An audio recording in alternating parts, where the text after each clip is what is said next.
Hello and welcome. My name is James Weston. I am in the Theater 107 class, and this is my final presentation on Suzan-Lori Parks, who I chose because I thought she was a really interesting person, and great American playwright and screenwriter.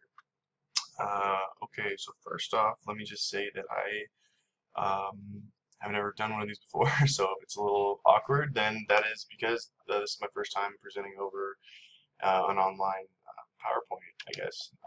So anyway, a brief history. She was born May 10th, 1963, which makes her about 52.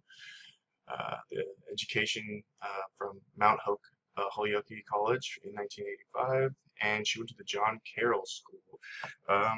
Just a little bit about that. John Carroll School is that is a private independent college prep for grades 9 through 12. So the John Carroll School came before the college, obviously. The college, she did receive a bachelor's in English and German literature, and then after that, I think after getting done speaking to some people there, she kind of figured out that she wanted to go and study acting, so she went to the Drama Studio London after spending a year there, and there's just a little picture of her smiling, little smile. Okay. So here are some more pictures of her. I thought I should add some pictures of her so people know what she looks like. I like this photo right here. It's got Jeffrey Wright and Don Cheadle, two actors that she used for the Top Dog Underdog play. Don Cheadle, obviously, people know who he is. So Jeffrey Wright also does quite a bit of plays too. So I just thought it was cool that she gets to work with some famous people. I really like this picture too because it just kind of shows her at work, or she's writing on a typewriter, and that's old school. So I mean, you have to think she's 52 years old. She's probably written most of her stuff on typewriters until maybe like the late 2000s, but or late 1990s. Anyway, so here's just some plays that I included. Just a little comment on this death of the last black man in the whole entire world. She received, it's a pretty interesting play. I haven't read it obviously, so I can't really talk much about it, but it is a very interesting concept for a play. And if you're looking for something interesting like Top Dog Underdog, I think this one would be a good one to pick. So these are screenwrites and playwrights, and then she also has these radio plays, which I am assuming are voice only, so kind of like War of the Worlds, that kind of thing. Just a little bit more plays continued. This is where I'm going to talk more about. She kind of has the American these from '94 to maybe like 2006. Yeah, so these ones right here are what she's really known for, in my opinion. Just some awards she's also won. You can kind of see that there's like a little bit of gaps in here, so maybe she's starting to get known. And then it's just, from '96 to maybe like 2002, she just really got noticed. Obviously, this Pulitzer Prize for Top Dog Underdog, MacArthur Foundation Genius Grant, which is a huge award. And then, yeah, so these other ones I'm not completely sure what they're for. I didn't really look into it that much, but I know there's a lot of people who write these plays, so I'm guessing that any of these are probably a little more prestigious than not. Some nominations: the Pulitzer Prize for In the Blood, 2000. So let's see, 2000. She also got this fellowship playwriting from, I'm not going to butcher that name. So 2002. She also got an award for Drama Desk Outstanding, Top Dog Underdog for Tony Award. So this is just one of her best plays, which is probably why we read it in class. But anyway, the style work, I have a hard time kind of choosing between realism and expressionism because I feel like she kind of like melds the two concepts together. So I mean, the expressionism being an anti-realistic, I'm not going to spit off all what this is, but you can kind of read it, and kind of tell, like, yeah, she does use that in her play, and yeah, she does use that in her play. So I thought I'd include both in her styles of work. But she really does have her own style, and I think that's why she gets noticed a lot for those awards, because people notice that the stuff she's doing is different. So these are just some tags for some of the plays she's done. This one was really cool to me because it's Oprah Winfrey's TV show, where or not TV show, but it was by Oprah Winfrey's TV, and she actually worked on the adaptation of the novel, for this show or play, right? And it was actually starred Halle Berry, so I thought that was cool. You see her names even on the list. So this one right here is called Girl 6, and the one thing I thought was cool about this is that it's a Spike Lee film. Spike Lee is obviously pretty well known in the film and play industry. So, and then this one is just, like I said, some of her better work, the American play. So I just thought it'd be cool to kind of, you see like the Lincoln suit, there's no man in it, and the flag behind it. Yeah, so I just thought it was cool to include, and kind of gives you an idea of what the play is about. And I also want to talk about it a little bit. It came out in 1994. Just a little background of the plays. There's a man who, unnamed African American, who is a grave digger, and throughout the play, he's known as the founding father because the way he dresses and the way he looks, it resembles Abraham Lincoln. And he actually, in the play, kind of gets like a little bit renowned for, being or somewhat of an attraction because he, lets people pay him a penny to reenact the assassination of Abraham Lincoln, and the people get to play John Wilkes Booth and shoot him. Not for real, but I haven't read this play, but it looks like it's really interesting. Again, that's just a little background on what happens, so it's not everything. But I thought what else was interesting is that it was actually the first scene inspiration for Top Dog and Dog. And I think that's really cool since she won a bunch of awards for that. So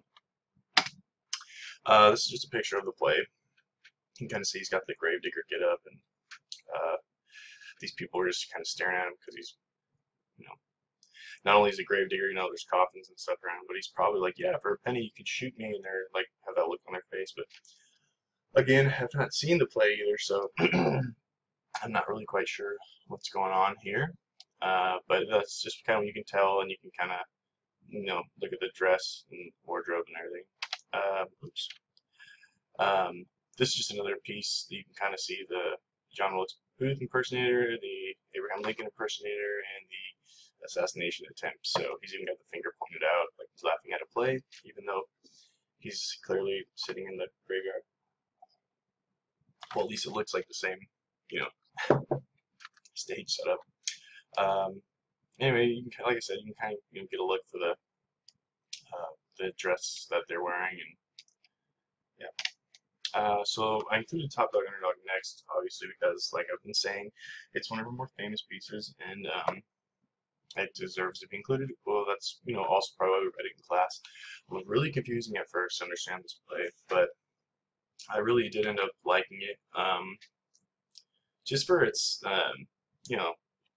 just for like the disparities in it, and like the different hidden under meanings, and it's a really interesting play. It's still confusing, but anyway, it came out in 2001, so obviously 7 years apart from the last play, which was an inspiration from. Just a little brief plot history on here in case you didn't read it. I really summarized this up, so don't think this is all the play's about, because it does have a lot of pieces to it. But the two African American brothers, Lincoln and Booth, and how they live their lives in a world of poverty, gambling, and racism. But what it really boils down to is the struggles of family and trust. That's why I included this, and I also included it right after the little brief about the American play, because I thought that the similarities between the two, they deserve to go one after another. Anyway, so in this play, we can kind of see the Lincoln impersonator again, and this time it is by one of the brothers, Link, and his brother Booth, who just in this scene alone, you can kind of see, if you don't look at anything else, you can just kind of see Abraham Lincoln and the assassination. The gun, Booth, Lincoln, so I think that was kind of interesting. Then if you actually look at all the other stuff in there, you can kind of see that the water damage on the wall, the crates, the magazines spread out, stuff on the floor, the cards on the floor, obviously, because it's part of the play. Probably like, when he got rattled. This is actually the scene where very beginning of the play when Link walks into the room and startles Booth. But anyway, just thought it was cool. Background set for everything, kind of sets a good mood for how the play goes. This one being kind of the same concept of, you can see the the different stage materials used to show how like poor they were actually in this play. This is just a trailer I included in case you wanted a really cool trailer to kind of give you the ups and downs of the play really fast if you didn't understand it, because I know a lot of people didn't understand this play. Like I said, I didn't at first either. So if you want that, I include this link just in case this doesn't work. I'm going to be moving a little bit fast now because time's starting to run up, but this play is called fucking A, which is really weird, a really weird name, but the A doesn't stand for what you think it would. I haven't read this piece, but I did a little bit of research in it. I don't think this A stands for what you think it does. Anyway, it's a really good expressionist piece. The theme I got from this play was a mother's love for a child, and the meaning behind the play was just really deep and just really fast. I just want to say the main character's name being Hester, and I am going to read this play, so it's very interesting. So if you want a good play, I would recommend this one. It's just about an abortionist who is trying to love her own son, and every day she has to help these other women basically kill their sons, and that's basically the whole play is about, is because karma eventually catches up to her, and just kind of a little piece of picture right here from this play. You can see the blood everywhere. I like this piece right here because it's really, I mean, if you cut this piece out right here, don't look at this, but if you just look at the candles and the way she's looking, she's obviously mourning something. Like I said, the blood everywhere. It's really dark, room. The only lighting is really from these candles, maybe a little stage light, but for the most part, it's dark. And see, here's what I'm saying about this A. So you can kind of see the A right here. This before she gets bloody and after she gets bloody. Obviously, I said she's an abortionist, so there's probably her little tools, and her hands all bloody, and everything. And I'm sure that's what the A is more representing, is this lady, Hester. Just a little bit more piece.